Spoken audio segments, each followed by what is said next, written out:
First of all, one small correction. I am a newly minted author in the nonfiction world, but this is actually my 9th book. I write trashy novels for women and gay men. Yes.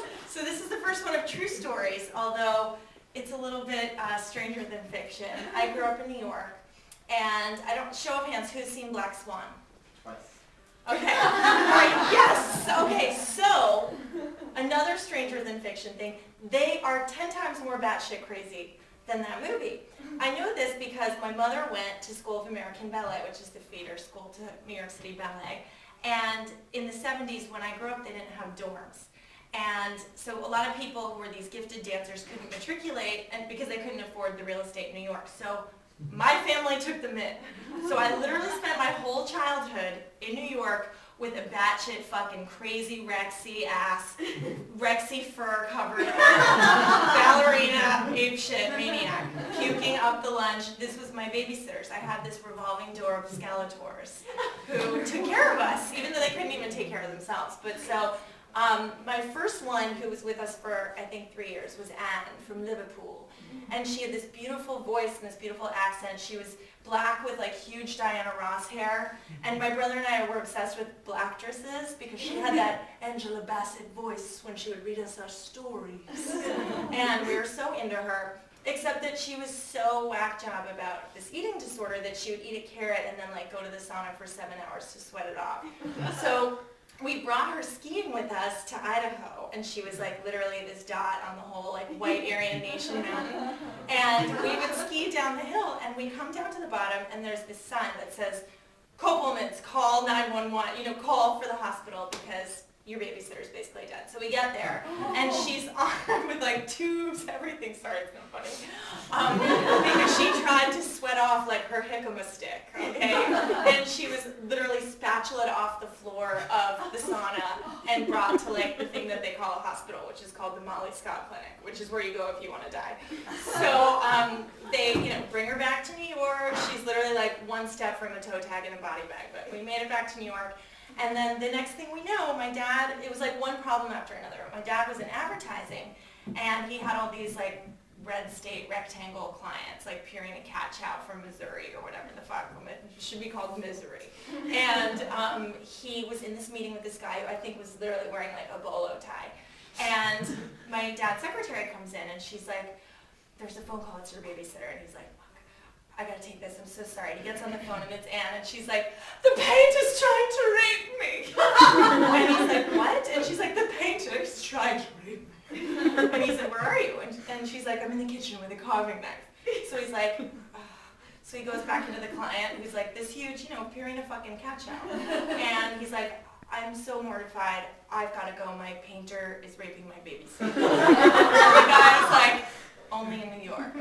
So my dad like runs up Madison Avenue and busts in, and he finds her literally shaking in a corner, 97 pounds, like literally Karen Carpenter was fat next to her, with this white dress with a hunter green handprint on the boob. And she's like cowering with the machete, and he goes up to Rudy, the Polish painter, and is like, "What the fuck are you doing?" And he's like, "She's lying," this whole controversy. And my mom called the owner of the painting company, and he's like, "I've got women up and down Park Avenue. They open the door stark naked. They want to fuck all my painters. She's a fucking liar." And my mom's like, "Really?" Because there's a green handprint on her boob, and she's literally like crumbling to the mess. So cut to Rastafarian 7-foot black boyfriend pacing my parents' living room being like, "I'm gonna fucking kill him." I'm crazy. And my dad's like, "Then what? Then you're in jail. Then you're in an orange zip-zip jumpsuit behind bars talking nerd through a glass. Then what? Then you lose." So my mom's like, "Why is my husband talking this Rastafarian out of murder? Like, I'm murdering a Polish painter. Like, how is this our life?" So basically, at the end of the day, Anne dropped out of dancing because, her health, her failing health, and I think it was kind of clear she was going to be destined for the Corps de Ballet. So she shipped off to Liverpool, and in came Sue from Alabama, the Sicily of America. And Sue's parents were very worried about her coming to the big bad city. And her mom would send my mom jams and all kinds of shortbread and things that she had time to bake. And my mother would be like, "Thank you so much, Chuck." So they would call to check on Sue, their little doll. And Sue was this like literally Children of the Corn, white blonde hair, blue eyes like this, freckles, like, but just the cutest little nugget. You could like pick her up and move her over here like that. And my dad's neighbor called and said, I've got to talk to you. You got to come downstairs. So my parents go down and they're like, Sue, your 16-year-old, little Southern Pearl, was stark naked on the roof being chased around by a 7-foot black man. And he said, I'm the big bad wolf, and I'm going to get you, and I'm going to fuck your brains out. And she was going, hey, big bad wolf! And they're running around my parents' roof, and I lived in this like co-op New York apartment building, and the board was basically like up in arms and through this emergency meeting. So my dad comes in, and he's like, Sue, it doesn't work. Like, you can't just like bring people and fuck them on our roof. Like, this is like a New York very strict co-op. It doesn't work like that. And she's like, I'm so sorry. Please don't tell my parents. Please don't tell my parents. And they're like, okay, just this once, we're not going to tell your parents, but you can't bring people from outside the building. And she's like, I'm so sorry. I'm so sorry. So I come home from kindergarten, and I'm in my little uniform, and my mom comes in. The second we open the door, there's just like brown cloud of stink because my brother has like shat full. The Latin term is ria explosiva. And he's like walking around with his little Pampers or whatever with just like nightmare. And my mother's like, oh my God, William! And picks him up. She's like hosing his ass up in the sink, and she's going, Sue! Sue! Like screaming. And then all of a sudden, Sue busts out, running out, and behind her is our doorman zipping up his like fly with the gold stripes up the leg and everything. Literally, and my mom's like, Joe? Joe is emerging from the master bedroom. And she's like, Sue, we're sitting down. And so my dad comes home, and she's like, please don't tell my parents. You said don't bring someone from outside the building. So she fucked our doorman. So they're like, Sue, this is your last warning. This is unacceptable. So she needed to moonlight and make some extra money and whatever. So I lived on 66th Street, and on 67th on 5th, which is what it's now the Polish Embassy, was the Playboy Club. There was a Playboy mansion.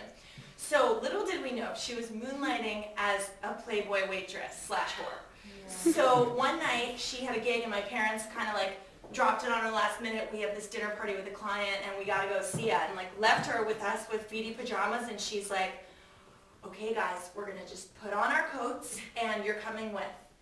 So my brother and I were in the Playboy mansion, and she would put us in this back room and put on Betamax tapes of Flash Gordon, and they would ply us with frozen Kit Kats, which is like cigarettes in jail if you're a child. And we would just sit and watch these movies, and it worked. She got through a night, she got all that money, then she got my parents' money, and she brought us home. And she decided this was a pretty good setup, so she kept doing it. And this went on for like 6 months. And my brother and I were like, please, can we go? And she'd be like, frozen Kit Kats. So I would be like falling asleep, smashed on my spelling test because I was at the Playboy Club till 10 o'clock. And we were so into her outfit. I was like obsessed with her outfit with like the cottontail, and she had this sick ballerina body and the ears. You know, what's not to love? And we finally one night got busted. My parents showed up to this Park Avenue duplex, and the hostess was like, I am mortified, but my husband has food poisoning. This is like pre-cell phone. He's puking his brains out, no party. So my parents shuffle on home, empty apartment. No children, no Sue, nothing, shitting bricks. And we come in on piggyback with her and her best friend, Nightingale, swear to God. And we're like, woo, like frozen Kit Kats, like chocolate smeared Flash Gordon, in my head. And my parents were sitting there, and that was the end of Sue. They like packed her shit up, like called the parents, and shipped her ass back to Mobile. So anyway, those are two of several psycho babysitters I had, which are chronicled in the book, but Black Swan is just the tip of the iceberg. Thank you.